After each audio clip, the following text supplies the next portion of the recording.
राम राम। जब भी किसी का विवाह तय होता है, इंसान हर तरह से अपने होने वाले जीवन साथी के बारे में इंक्वायरी करता है। हर तरह से कुंडली भी मिलाई जाती है।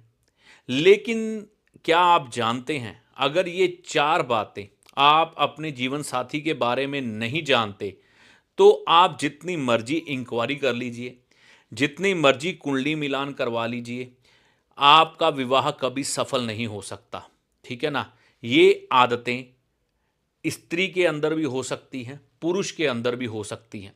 तो विवाह करने से पहले अगर आप ये चार आदतें जान जाते हैं, तो आप बहुत बड़ी मुसीबत से बच जाते हैं। और अगर आपके बच्चे अभी छोटे हैं और उनमें ये चार आदतें डेवलप हो रही हैं या आपको नज़र आ रही हैं, तो इनको समय रहते सुधार लीजिए। नहीं तो आने वाले समय में बच्चों के शादीशुदा जीवन में दिक्कत आने वाली है। कौन सी हैं वो चार आदतें? लेकिन उससे पहले अगर आप इस चैनल पर नए हैं तो इसे सब्सक्राइब कर लें। इंसान के अंदर अच्छी व बुरी आदतें उसके ग्रहों के अनुसार ही पनपती हैं, और जब ये ग्रह खराब होते हैं तो इंसान गलत आदतों का शिकार हो जाता है, और जब ग्रह अच्छे होते हैं तो व्यक्ति के अंदर अच्छी आदतें आ जाती है, जिससे वह अपने परिवार का, अपनी जिम्मेवारियों का या अपने वैवाहिक जीवन का अच्छे से निर्वाह कर पाता है। ये जो बातें मैं अभी आपको बताने जा रहा हूँ, ये स्त्री और पुरुष दोनों पर ही लगेंगी, दोनों पर ही लागू होंगी। तो ये एक को लेकर नहीं है, ये ध्यान रखें। तो हमें ग्रहों की बुरी आदतों को ठीक करके अच्छी आदतों को अपनाना है। कारण ये है कि कमी किसी में भी हो सकती है। तो वह कौन सी आदतें हैं जो अगर आपके जीवन साथी में हो या होने वाले जीवन साथी में हो तो उन्हें सुधारना बहुत ज़रूरी होता है, या आपके बच्चों में हो तो उसे सुधारना बहुत ज़रूरी होता है। नहीं तो मैरिड लाइफ को लेकर चिंताएं बन जाती है। पहली बात यह है कि अगर कोई व्यक्ति कानों का कच्चा है, उसका केतु खराब है, वह चुगली कर देता है आगे, तो उसका राहु खराब है।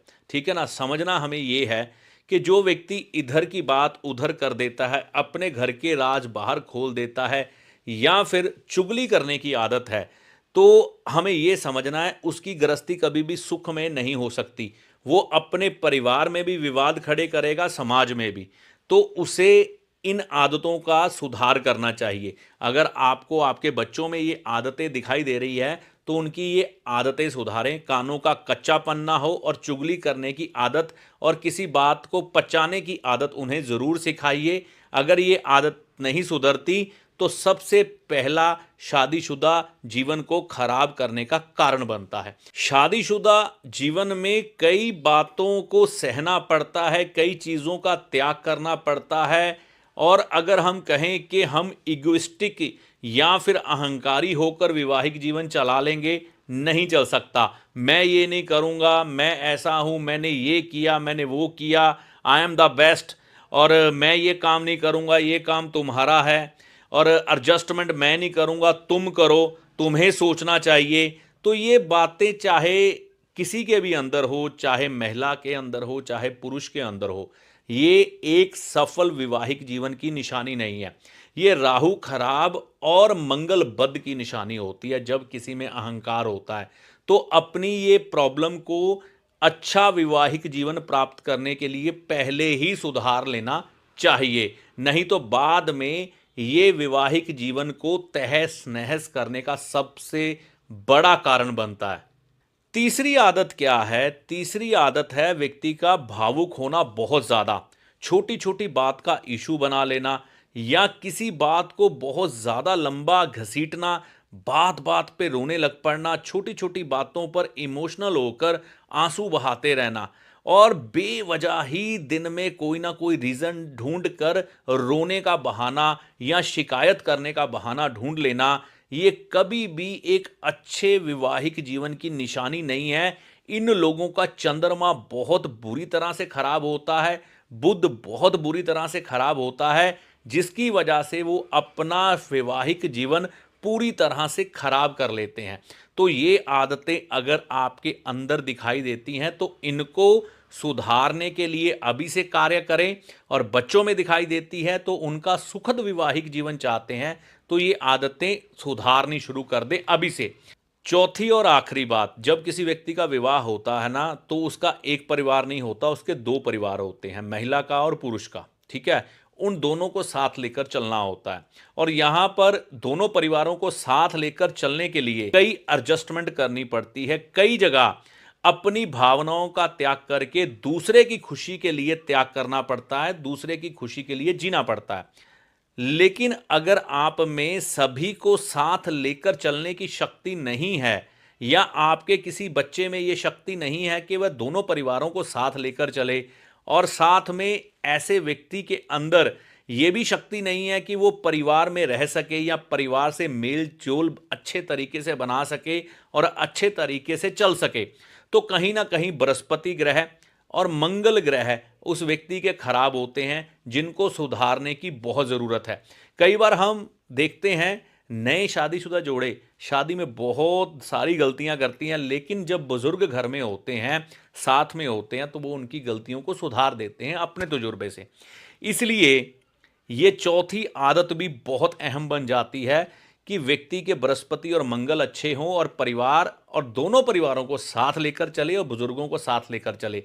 ऐसा करने से मंगल और बृहस्पति ठीक हो जाते हैं। देखिए, अब आपके बच्चे छोटे हैं, उनमें ये आदतें हैं तो सुधारिए, उनकी शादी होनी है।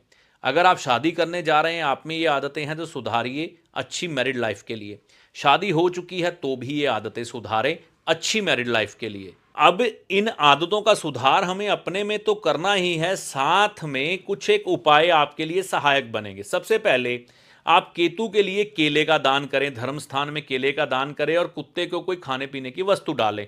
राहु के लिए सफाई सेवक को कुछ धनराशि 10-10 रुपए के 2 सिक्के कभी कभी दान करें और साथ में मां सरस्वती की आराधना करें। मंगल बद्ध हो अगर किसी व्यक्ति का, तो उसे अपने शरीर पर चांदी किसी न किसी रूप में धारण करनी चाहिए, चाहे चांदी का छल्ला रिंग फिंगर में पहने मंगलवार के दिन सुबह के समय, चाहे चांदी का कड़ा पहने, इससे भी लाभ मिलता है। और अगली जो चीज़ है, व्यक्ति के अंदर वह भावुक बहुत है तो चंद्रमा यानी कि भगवान शिव की आराधना करे, भगवान शिव का दूध से अभिषेक करे या मंदिर में दूध की थैली छोड़ के आए, इससे चंद्रमा कंट्रोल होते हैं। बुध जब खराब हो, माता दुर्गा की आराधना करनी चाहिए। माता दुर्गा के आगे मंगलवार के दिन या बुधवार के दिन देसी घी का दीपक जलाने से भी व्यक्ति का बुध ग्रह ठीक होता है। और आखिर में जो चीज बचती है वो है बृहस्पति। बृहस्पति के लिए बड़े बुजुर्गों का सम्मान करके उनके पांव हाथ लगाकर आशीर्वाद लें और मंगल के लिए भगवान राम की आराधना करनी शुरू कर दें।